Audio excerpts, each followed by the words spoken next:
The Morning Majority on 630. WMAL. 8:07 on WMAL. Morning Majority. Brian Neiman, Cliff May, presidents of the Foundation for Defense of Democracies in this morning. Thanks a lot for coming in. We appreciate it. It's my pleasure. It's great to be with you. Lanny Davis joins us now, former Clinton advisor. Lanny very well. All right, Lanny. I read your article this morning. I thought it was pretty interesting. You equated the capture of Bin Laden to Neil Armstrong landing on the moon. I can understand where you come from on that.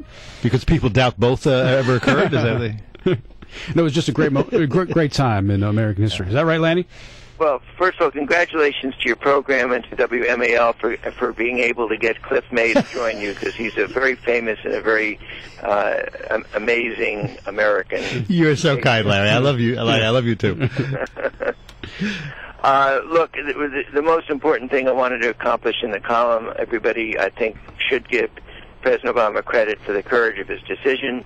But I also think that the cheap shots against George Bush, who, full disclosure, is an old friend of mine from college. I did vote for him. I disagree with him on most things. But there are some types of Democrats that can't seem to resist the cheap shot opportunity. And George Bush and his administration deserve a lot of credit for setting up the intelligence apparatus that directly or indirectly led to this great accomplishment by President Obama. Well, it's good to hear you say that. You guys were in the same fraternity at Yale, weren't you? Well, we were in the same fraternity, and after that, I always no comment about what we did at the same fraternity. Right. I was going to ask if you guys were ever waterboarded as part of an initiation or anything like that. Well, I don't know if we waterboarded because I never comment on what we did, but there were certain girls from Vassar that we certainly don't talk about. Waterboarding's torturing, but also body waxing is too, Lanny, so I just want to make that very clear. I want to get your... What do you think about releasing the photo? The president has decided that he's not going to release the picture of Osama bin Laden. A lot of people say he should. Other people are saying, you know what, it's the right decision. Where does Lanny Davis come down on that? Well, I instinctively think they should not, but if he had said that they should, I don't see how we can second-guess the President of the United States, the Secretary of Defense, and the Secretary of State, all of whom have seen the photos, and we have 100% proof the guy is dead. There are people who will never believe it. Whether we show them the actual body, they will say it's a fake body. So we're not trying to convince the paranoid wackos who are still trying to kill us. So I think that you just have to go with the judgment of people who are worried, especially about our armed services, men and women in harm's way. And that's a judgment the President's made, and it shouldn't be a matter of political debate. It should be a matter of respecting a judgment of people who know a lot more than we do. No, I think that's right, and there are Republicans like Mike Rogers of Fast Intelligence who agrees with that as well. So it should not be partisan. But look, the whole thing with Osama bin Laden, none of that should be partisan. I think you're right, and I salute you for what you just said. Well, when going back to when you said the Bush administration deserves some credit for this, and obviously it took a lot of guts by President Obama to get the go-ahead for it, and it was a great job, obviously, by the military and by the CIA to figure out all this, where exactly bin Laden was hiding. But does this mean that enhanced interrogation does work? I mean, are we giving any credit to enhanced interrogation in finding out this information? Who knows what works and what led to the capture. All I know is that it is a fact that the terrorist surveillance program, I was read in as a classified clearance as part of the President's Privacy and Civil Liberties Board. The President Board appointed me to, so I know a lot about that program. I had serious problems with its legal bases, and I did publicly criticize the absence of a legal foundation before they went to Congress and fixed it.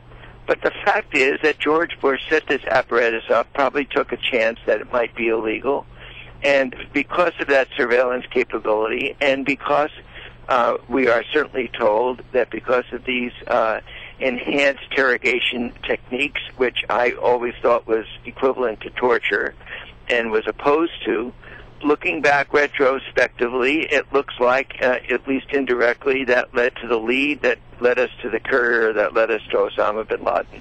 So who knows whether at the moment in time that they decided to use these techniques, it's easy to second-guess them, but we Democrats at least shouldn't be running clips of George Bush saying that he didn't care about Osama bin Laden, when clearly that was a strategic message that we weren't going to judge our success on whether we killed this guy, and then this cheap shot on one of the cable networks running the clip as if George Bush didn't care about killing Osama bin Laden is a Democratic partisan left at its very worst. And I wanted to make that comment as a strong liberal Democrat, that on both sides of the spectrum here, if this isn't a moment to say time out on partisan cheap shots, I don't know what is.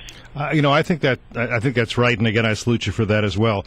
I would ask one more thing, and that is, I know that there are some CIA interrogators who are still worried that they are going to be prosecuted by the Justice Department. I think this is a time for Eric Holder to make very clear nobody's going to be prosecuted for the work they did in good conscience, believing they were following the rules as those rules were laid down at the time. Look, Eric Holder's got to be a prosecutor, and he's got to do the investigation. I hope he ends up exactly where you just ended up, Cliff, because the words good faith literally contradict criminal intent, and I can't see how any intelligence agent following what he thinks is the law after being maybe misguided, but still relying on Justice Department opinions on where the very, very fuzzy line is between tough interrogation and torture, and waterboarding is right on that line. I cannot see any criminal prosecution of our intelligence agencies who act in good faith, and it's up to Eric Holder, I think, as a prosecutor to go through the investigation, but where he ends up, I hope, is to give intelligence agents clearance who are involved. Having said that, we want everyone who works for the U.S. government, whether they're intelligence or you and me, if we're ever in government, to know that there is a line and the law applies to everyone, including intelligence agencies. All right, but what happens? What happens if, like tomorrow or next week, if through the information that we gathered from the compound at Bin Laden's house, that we know where Ayman al-Zawahiri is and we capture him? We don't kill him, we capture him. What do we do with him, Lanny? Do we take him to Guantanamo? Do we give him over to the CIA? What should we do with him? Well, first of all, the record, which has been very, very misreported, the record of criminally prosecuting these thugs and these evil people in our criminal justice system has been virtually perfect. That is, we've prosecuted, convicted, and put away for life, and perhaps with a death sentence, virtually every terrorist that has appeared in our criminal justice system.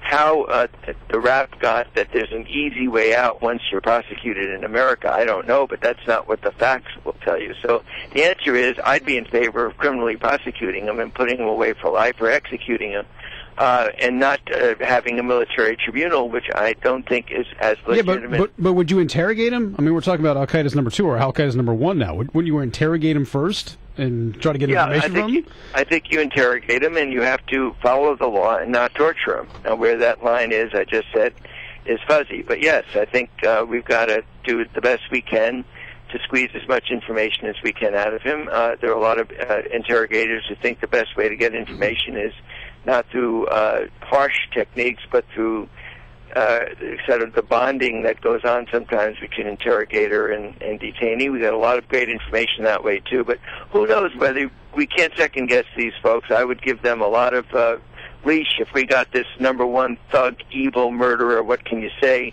whatever it takes, as long as it's within the advice of the Justice Department as to where the line is. I got 2 quick questions for you. One is, am I understanding you correctly, Lanny, that you do agree with me, we're agreeing way too much, that there is such a thing as coercive techniques of investigation that are unpleasant, uncomfortable, but fall short of torture? That's the first question.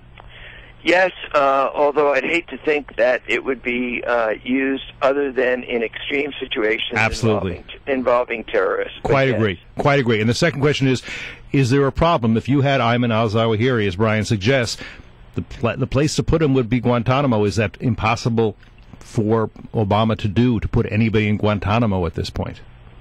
I don't think there's any choice but to put him in Guantanamo, because nobody in the United States, no state, no governor is going to want him. Because of the security threat. And look, it turns out that a lot of the political rhetoric out of the campaign, I'm sure now that he has the wisdom of being president, Barack Obama has already taken back by not closing down Guantanamo. All right. Good to talk to you, Lanny. Thanks for calling the show.